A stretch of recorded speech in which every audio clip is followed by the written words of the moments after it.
Bonjour à tous, nous sommes ravis d'être là aujourd'hui. For English speakers, you have the possibility to have a QR code normally if you go back through the QR code.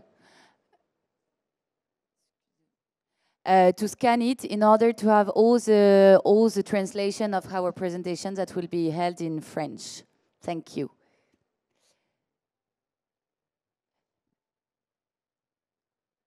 Donc, avant toute chose, on est ravis d'être là aujourd'hui. On représente l'agence Péclairs Paris. On est une agence de conseil en stratégie créative, c'est-à-dire qu'on accompagne des entreprises de tout secteur à imaginer, anticiper les évolutions de la société afin de répondre à ces désirs des consommateurs de demain et transformer leur offre, leurs services, leurs produits au regard des nouvelles tendances et de l'évolution de la société.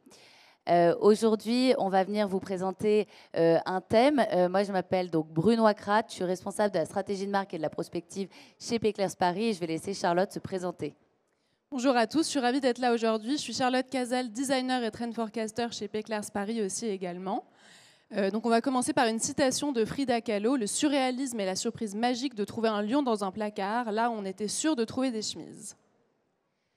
Donc, après cette citation un peu nébuleuse, un peu mystérieuse, comme je pense que vous avez compris avec ce teasing et puis tout l'environnement du salon, le grand thème de cette saison, le grand thème de janvier, c'est cette surreality. Donc, cette réflexion à penser au-delà, au-dessus, encore plus de la réalité. Donc aujourd'hui, c'est une invitation à se poser la question de qu'est-ce qu'est la réalité, comment est-ce qu'on peut transformer la réalité grâce au pouvoir du rêve et de l'imagination, faire de notre psyché, faire de notre imaginaire quelque chose d'actif, quelque chose de créatif pour transformer demain la société. Alors, dans un premier temps, pour vous expliquer un peu ce dont on va parler aujourd'hui, on va poser ce qu'on appelle le contexte socioculturel, donc c'est-à-dire les grands ancrages, le pourquoi de ce thème, les contours de ce thème. Ensuite, on va venir incarner un peu davantage ce thème avec des choses plus concrètes, ce qu'on appelle des territoires de consommation, donc des leviers qui sont utilisés par des marques autour de toutes les imaginaires liés à ce thème, pour pouvoir s'en emparer et les transformer en des objets, en des expériences, en des services. Ensuite, on va rentrer, et c'est Charlotte qui prendra la parole à ce moment-là, plus spécifiquement sur des univers créatifs autour de l'hospitalité, du retail et de l'habitat. Ici, vous aurez la possibilité de découvrir ces incarnations à travers de tous les What's New qui ont été développés dans le salon. Donc le What's New in Hospitality, qui a été développé par Elisabeth Lerich, le What's New in Retail de François Delclos, et un espace qui a été développé par Julien Seban de Uchronia pour le What's New in Hospitality. Ensuite, on entrera dans les créateurs émergents, donc des figures qu'on trouve particulièrement intéressantes pour incarner ce thème, et puis des objets phares, une sélection d'objets, de maisons et objets et d'ailleurs, qui ont pour objectif de poser ce thème et ses divers contours créatifs. Donc je vais rentrer dans le contexte socio-culturel. Qu'est-ce que c'est que ce thème ? Alors évidemment, dans cette idée de surreality, il y a un premier pilier qui est cette idée de l'imagination, de la psyché, de notre cerveau comme espace créatif incroyable. Aujourd'hui, on se rend compte que notre cerveau, quelque part, il y a une expression qui dit que c'est le dernier champ de bataille. C'est le dernier espace qui est protégé des algorithmes, qui est le dernier espace où on a la possibilité de venir créer des choses, s'évader et transformer la société. Et donc, vous pouvez voir cette recherche sur Google, augmentation de 238% des recherches pour le terme hypnosis, donc l'idée d'hypnose, ce besoin, ce désir d'accéder à une réalité alternative, un voyage au travers de notre psyché. Donc ici, on avait envie de se dire que quelque part, notre cerveau, notre réflexion, notre imagination, c'était une nouvelle odyssée. C'était la dernière évasion qu'on pouvait faire. Donc ici, c'est vraiment cette capacité à utiliser le rêve pour son pouvoir créatif, pour cette capacité à renouveler le langage du merveilleux. Évidemment, derrière ce thème, surreality, il y a le surréalisme, évidemment. On fête les 100 ans du manifeste d'André Breton, pléthore d'expositions, d'événements autour de ce sujet, ce qui font vraiment le deuxième pilier de cette réflexion et qui nous semble extrêmement intéressant à regarder au prisme de notre société actuelle, au prisme de notre créativité contemporaine. En effet, quand on a vu, nous, le film Pauvre créature de Yorgos Lanthimos, on a eu cette impression d'un surréalisme contemporain, de cette capacité à se poser la question de comment est-ce que, en retournant dans un âge d'enfant, puisqu'on a une espèce de créature néo-frankensteinienne qui s'incarne, qui est un enfant incarné dans le corps d'une femme. Comment est-ce qu'en regardant le monde comme un enfant, on a la possibilité de le voir de manière assez merveilleuse, distordue, étrange, et de retrouver une forme de création au mélange en fait de toutes les références. Et donc ce film nous a intéressés, vous allez le voir, à la fois pour le fond que pour la forme. On trouve que ça a été un levier créatif hyper intéressant. Donc ce surréalisme, bien sûr, qui est un sujet très intéressant pour nous, puisqu'il faut savoir que le surréalisme, ça a été créé à une période entre deux guerres, à une période où il y avait besoin de se poser la question de comment est-ce qu'on arrivait à retrouver une forme de vivacité dans le quotidien, à sortir de l'ordre établi, de la bienséance qui normait les carcans de cette société de l'entre-deux-guerres. Et aujourd'hui, ça nous semble très intéressant dans un quotidien qui est quand même assez compliqué, de crise, empreint de guerre. Comment est-ce qu'on a cette possibilité de venir, de la même manière, se renverser l'ordre établi, sortir des conventions pour réinventer les contours d'une société désirable. Donc voilà, ici, c'est cette capacité à penser la créativité, l'imagination, l'appel au bizarre, au faux, à l'irréel, à la rencontre des contraires, comme des espèces de baguettes magiques, comme des arts magiques qui ont la possibilité de transformer la société. Donc voilà, je finirai sur cette idée de cette citation d'André Breton. Tranchons-en, le merveilleux est toujours beau, n'importe quel merveilleux est beau, il n'y a même que le merveilleux qui soit beau. Donc cette invitation par le faux, l'étrange, le bizarre, à mettre du beau dans notre société et réenchanter notre quotidien. Donc ensuite, je vais rentrer dans des ancrages qu'on trouve particulièrement intéressants pour illustrer ce thème, ce qu'on appelle les influences socioculturelles. Le premier pilier, c'est la pataphysique. Alors qu'est-ce que c'est la pataphysique? La pataphysique, c'est un collège, le collège de pataphysique, qui est un collège très sérieux. On est diplômé de pataphysique et qui a été créé en 1948 avec des figures comme Raymond Queneau, Boris Vian, donc des figures très ancrées de la suite du surréalisme, des mouvements dada, etc. Et aujourd'hui, il faut savoir que le régent du collège de pataphysique, c'est le designer Philippe Starck, qui a fait une exposition au musée Carnavalet qui s'appelait Paris et pataphysique. Cette exposition, c'était une invitation dans un Paris potentiel, un Paris qui n'est pas. C'est-à-dire qu'il imaginait, et si la Seine, ce n'était pas un long fleuve long qui traversait Paris, mais c'était un lac carré. Comment est-ce que serait construite la ville? Et si la boîte de nuit et les bains-douches, c'était vraiment des bains-douches? Et si les horloges ne donnaient pas l'heure? Et si les pigeons étaient hybridés avec des renards? Quelles seraient les chimères de notre quotidien, etc. Et ce qui est intéressant par ce recours au faux, à ce qui n'existe pas, c'est la capacité de ce designer à créer des nouveaux objets. Des objets qui bouleversent à son tour les conventions, des objets qui sont plus créatifs puisqu'ils sont partis du faux et de l'imagination. Ensuite, on parlait donc de ce mouvement dada et de toute l'influence de tous ces mouvements-là qui sont extrêmement intéressants et qui sont des suites du surréalisme pour cette capacité à venir renouveler le langage de la créativité au prisme du hasard, de procédés comme l'écriture automatique, de la transformation des termes, de l'association d'idées. Et ici, il y a une petite boîte, qui est un dispositif de poésie portable qui a été développé par le CNRS, qui s'appelle Upoko. Et cette boîte, en fait, c'est une boîte à poésie qu'on va activer avec une manuelle qui est inspiré du livre de Raymond Queneau, 100 000 milliards de poèmes. C'est un livre qui est un grand livre avec des petites languettes et on avait la possibilité de venir tourner les languettes et composer 100 000 milliards de poèmes. Ici, cette petite boîte avec cette manivelle, en fait, on va avoir des centaines de milliers de vers, de poèmes qui ont été écrits au 19e siècle, qui vont apparaître et s'associer en fonction grâce à une intelligence artificielle, mais qui est une intelligence artificielle low-tech, où on va avoir des associations par des associations de rimes, de nombre de pieds, de sujets, etc. Et donc ici, ce qui nous intéresse, c'est qu'on a par cette manivelle une forme de conscientisation de ces procédés d'écriture automatique contemporains que sont l'intelligence artificielle, puisque bien sûr, quelque part, l'intelligence artificielle, c'est notre écriture automatique actuelle. Pour prolonger cette idée, ici, vous pouvez découvrir un procédé qui s'appelle le mind to image, donc du cerveau, de la réflexion à l'image, qui a été mis en avant par un studio designer qui s'appelle Obvious et qui a fait une exposition dans une galerie parisienne. L'exposition s'appelle Imagine. Et en fait, le mind to image, c'est cette possibilité de venir mettre des capteurs sur le cerveau et de venir à partir des stimulations du cerveau, on va stimuler en fait, on met des stimuli face au cerveau et par rapport à ce que l'électricité que le cerveau va produire, on va créer des œuvres d'art. Donc c'est encore une fois une suite de cette écriture automatique où quelque part notre psyché devient directement créative, créatrice, puisque cette réflexion ne passe jamais par la conscience. Donc cette capacité à vraiment contrôler, faire de notre émotion, faire de nos réactions corporelles des œuvres d'art qui embarquent tout le monde et de penser donc la créativité comme quelque chose de plus collectif et de plus itératif. Pour ancrer un peu plus ce sujet, donc voilà des territoires de consommation, des choses qui émergent, qui ont été utilisées par des marques, des entreprises, qui pour nous incarnent ce thème. Et évidemment, les figures du surréalisme sont toujours aussi intéressantes. Dali, figure topique, père fondateur du surréalisme. Il y a un ouvrage qui a été réédité qui s'appelle Les Dîners de Gala, qui est un ouvrage de gastronomie illustré par Dali, où on va avoir la possibilité de se plonger dans des dîners surréalistes, des dîners organisés par sa femme, Gala. Donc, c'est dîner de gala. Et ce qui est intéressant, au-delà du fait que c'est un livre déjà magnifique, c'est que le Mandarin oriental à Barcelone a décidé de s'inspirer de ce livre pour créer des menus thématiques sur les dîners de gala. Donc, on a la possibilité de venir déguster ce monde extraordinaire, ce monde imaginé par Dali, et en refaire un levier d'expérience extraordinaire.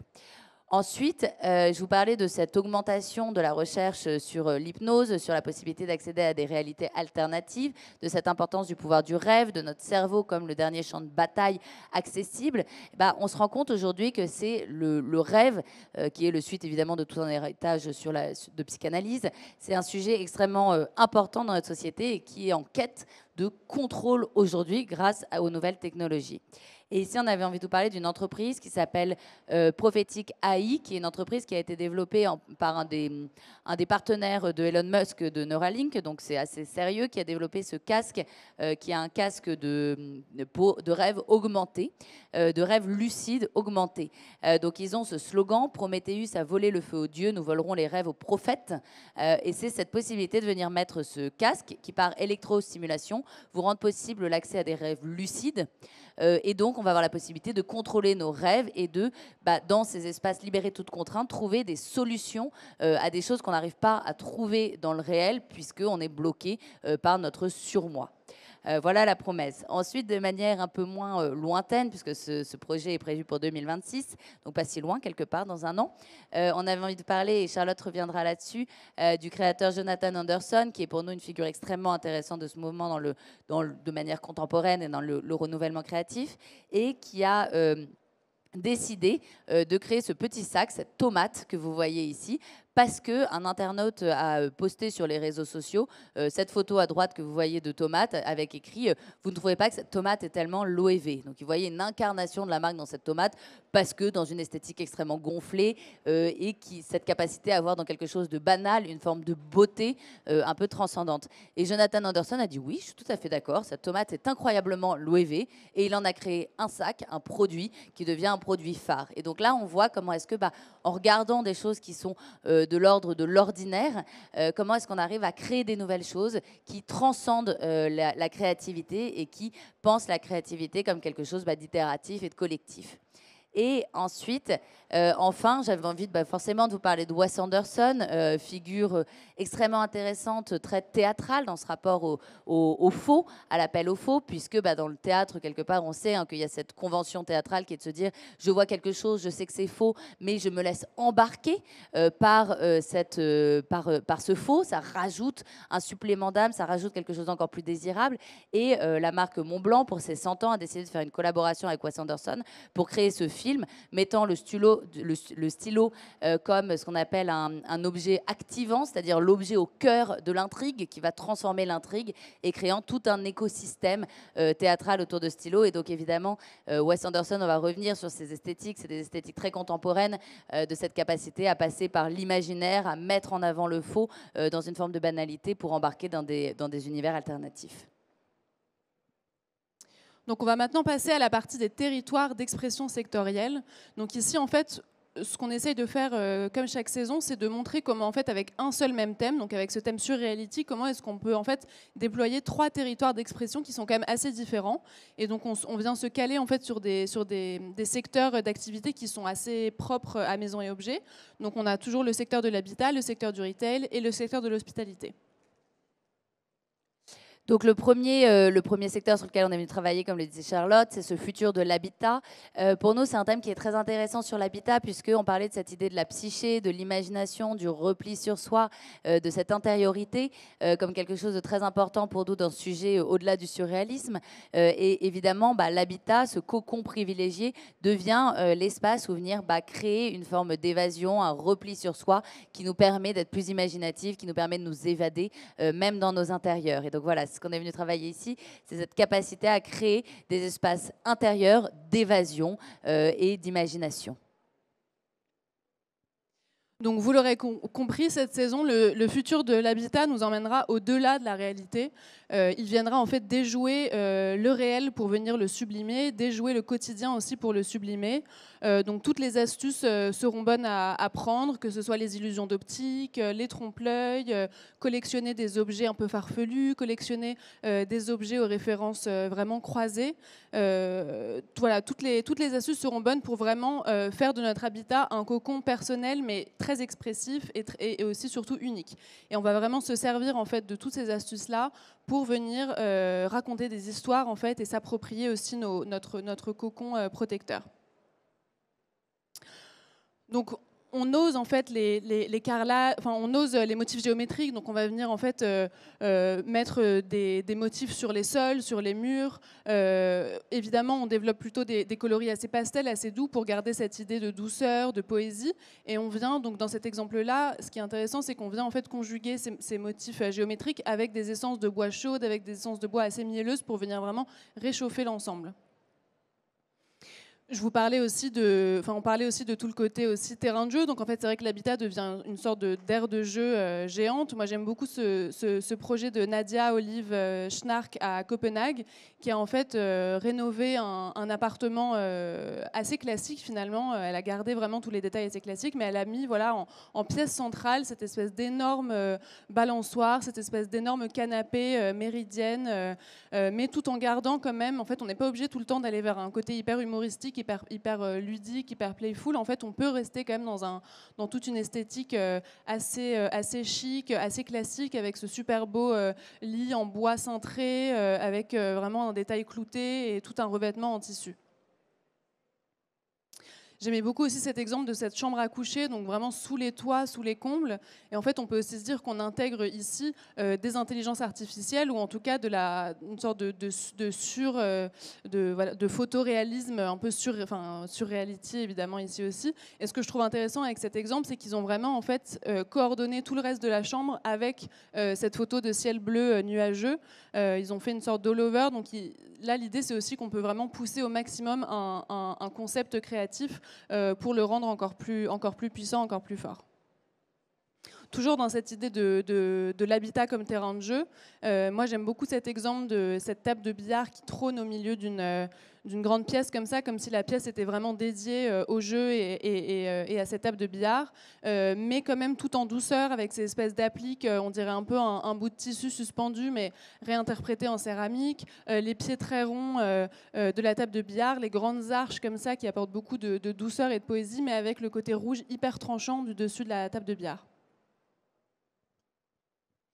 Ensuite, sur le futur du retail, évidemment, c'est un terrain de jeu extraordinaire, ces sujets-là, pour le retail, puisque le retail, il y a cet enjeu, toujours plus, de venir faire revenir les consommateurs en magasin et de créer de l'expérience, de la surprise, de l'étonnement, et de venir faire des produits, plus seulement des produits, mais des œuvres d'art totales, augmentées, extraordinaires.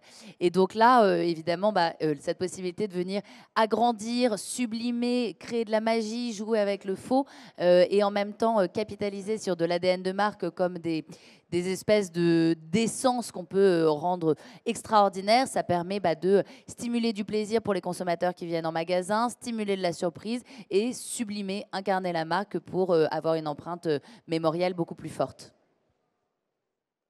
Donc en effet, le futur du retail est tout particulièrement adapté à ce thème surreality. Donc c'est un secteur qui cherche avant tout et toujours plus à attirer le consommateur en magasin plutôt que de l'encourager à faire ses courses plutôt en ligne.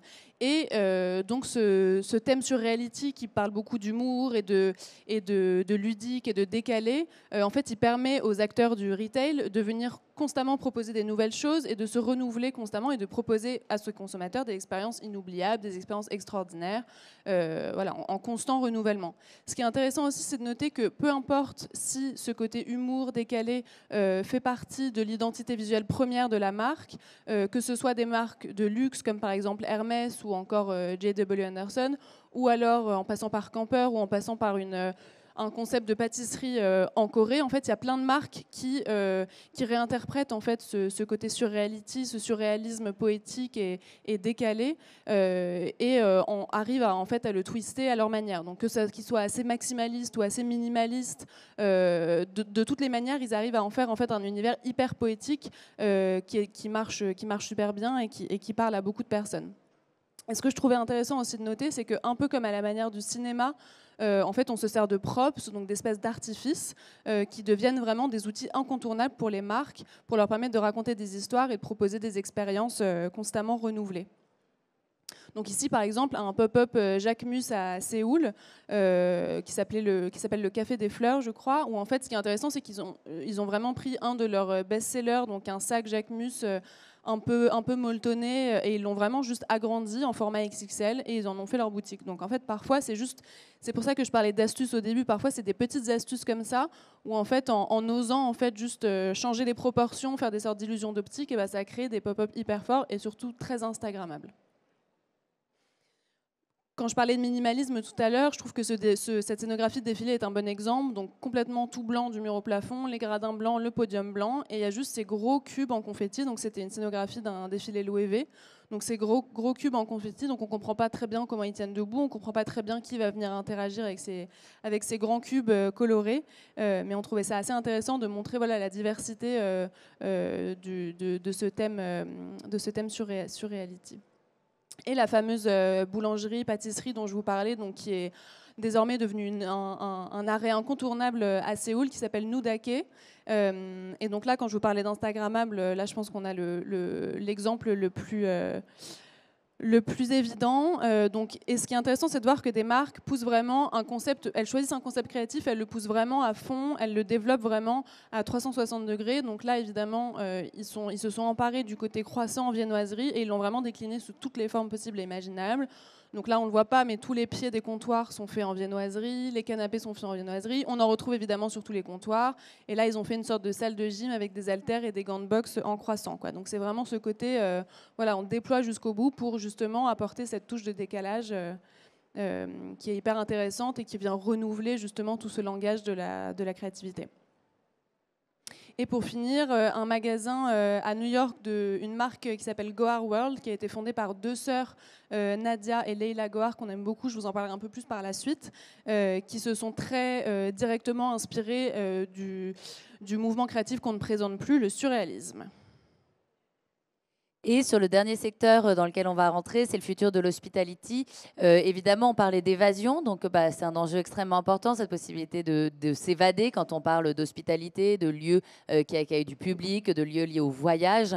Et ici, ce qu'on trouve assez intéressant, c'est cette possibilité à rentrer peut-être moins dans un territoire juste du ludique, mais plus exclusif, qui fait appel en fait à cette convention théâtrale dont je vous parlais tout à l'heure, cette idée de venir créer des univers où on sait qu'ils sont faux, mais quelque part le fait qu'ils soient faux, ça rajoute de la désirabilité, ça rajoute une patte à l'expérience et ça vient créer des mondes un peu totaux dans lesquels on a l'impression de rentrer et de s'immerger et d'être comme calfreutré, plongé dans un territoire dans lequel s'évader et dans lequel avoir la possibilité d'accepter le faux, l'irréel comme quelque chose de vrai et qui est hyper désirable et dans lequel on peut se reposer et s'évader.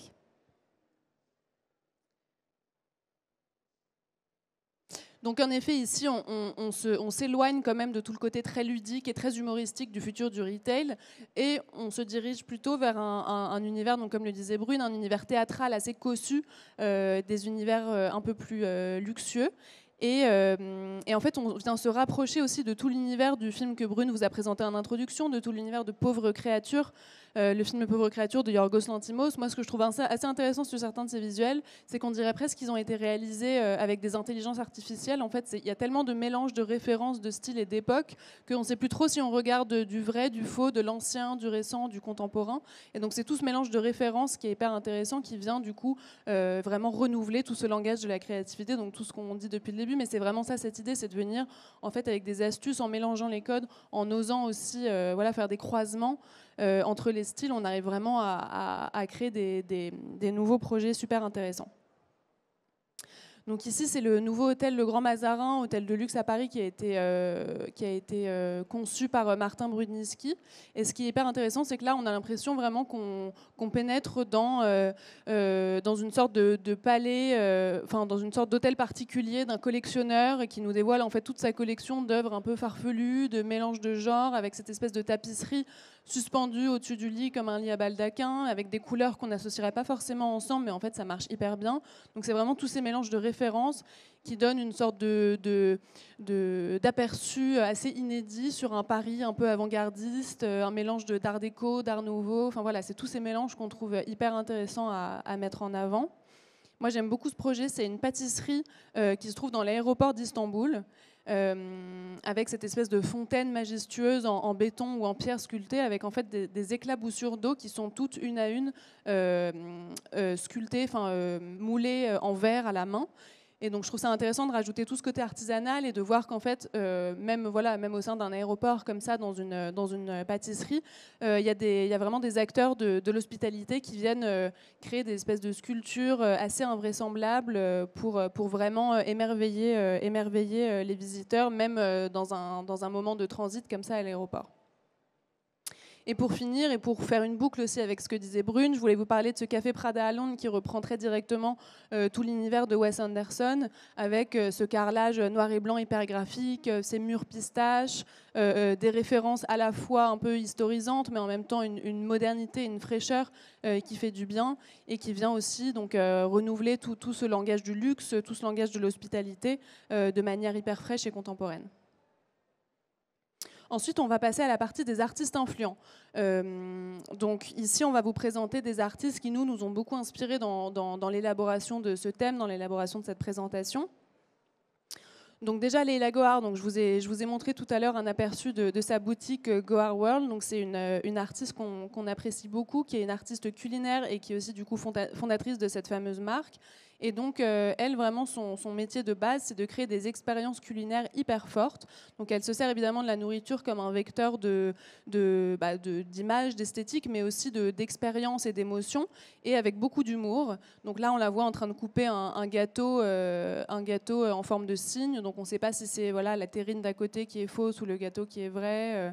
Donc elle a collaboré avec plein d'acteurs différents, des acteurs du luxe, des acteurs évidemment de la gastronomie, des acteurs de la mode, pour créer des expériences toujours plus surprenantes. Et en fondant sa marque il y a 2 ans avec sa sœur Nadia, en fait elle propose des objets d'art de la table, des objets un peu du quotidien, mais elles viennent évidemment apporter un twist qui les rend complètement décalés et qui marche super bien. Donc là on voit par exemple des espèces de gants roses en latex pour faire la vaisselle, mais avec évidemment un petit manchon avec des dentelles et une petite perle en guise de bague, quoi.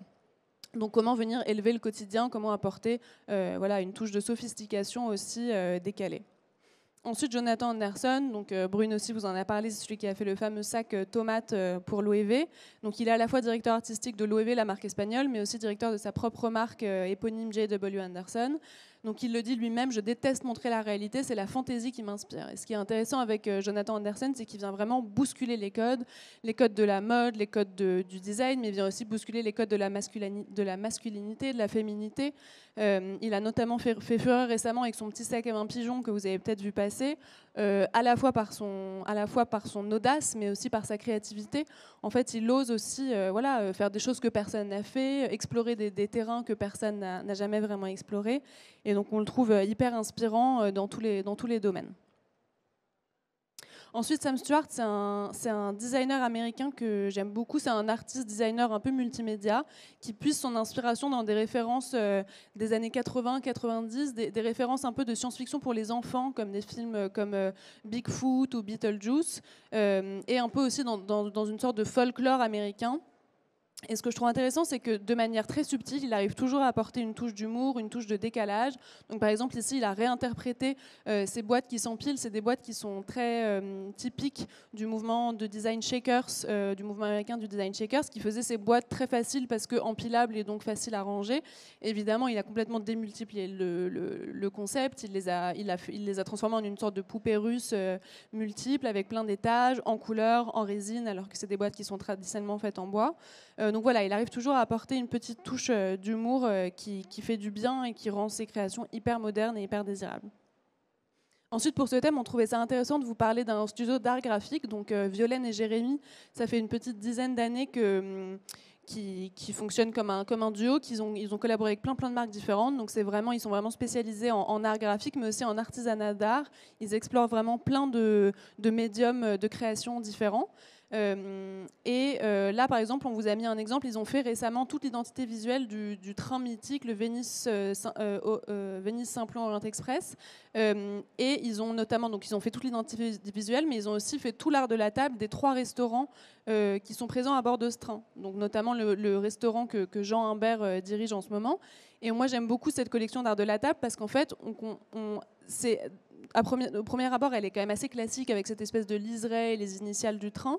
Mais il y a cette espèce de fond. On ne sait pas trop si c'est une crème anglaise avec une sorte de motif un peu coulant dans l'assiette, mais en fait, c'est vraiment le fond de l'assiette. Donc, ils arrivent en fait à s'inspirer de plein de références. Donc, il y a un côté très classique, mais il y a un côté hyper aussi où ils s'inspirent d'artisanat très varié. Ils s'inspirent des paysages, ils s'inspirent du caractère vraiment mythique de ce train dans toutes les créations. Donc c'est vraiment les mélanges des genres et des techniques que je trouve très intéressants dans leur travail.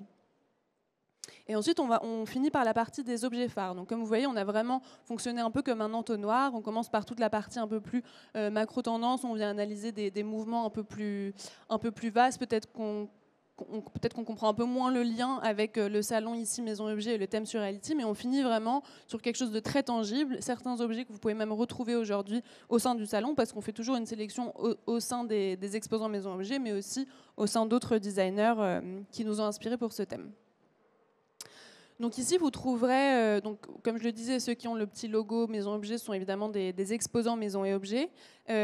Pour ce thème, en fait, on s'est retrouvé un peu par hasard, enfin, ce qui est quand même assez logique, mais à faire une sélection très tournée autour de l'art de la table, qui est quand même un secteur qui se prête beaucoup à ce thème surréalité, qui est idéal pour faire en fait des banquets un peu farfelus et qui sert en fait à venir détourner vraiment notre quotidien et apporter à notre quotidien un côté très inattendu, un côté très humoristique, très décalé.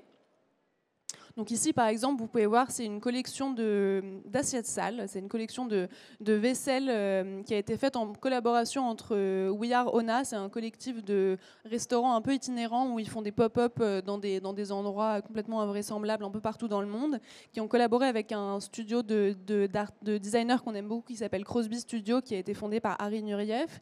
Et suite à cette collaboration, donc cet événement qu'ils ont fait ensemble où il y avait une sorte de géant lave-vaisselle qui trônait au milieu de ce restaurant, ils ont sorti cette collection d'assiettes sales. Donc au lieu d'acheter des assiettes en porcelaine ou en céramique avec un joli motif dessiné, et ben le motif c'est une trace de sauce tomate, une trace de gâteau à la fraise.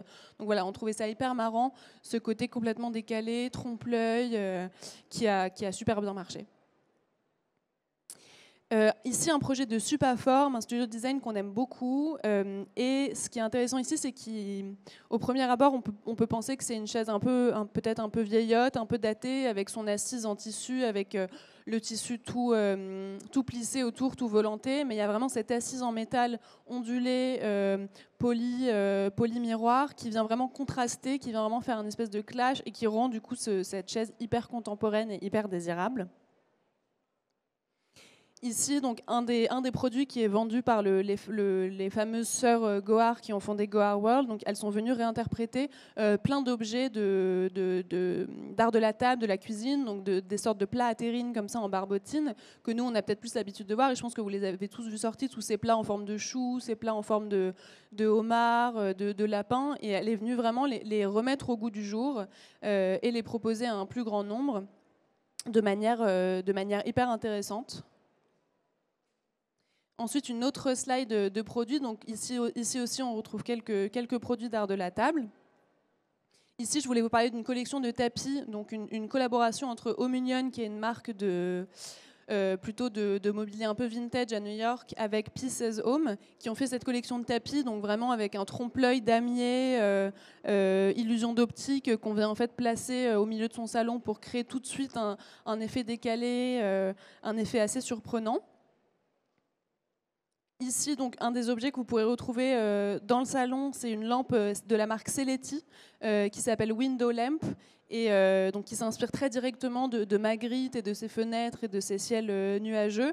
Mais je trouve ça assez marrant de se dire qu'on peut juste accrocher cette lampe sur le mur et ça nous fait tout d'un coup une sorte d'échappatoire hyper poétique, une sorte de vue vers l'extérieur qu'on peut allumer ou éteindre dans nos intérieurs.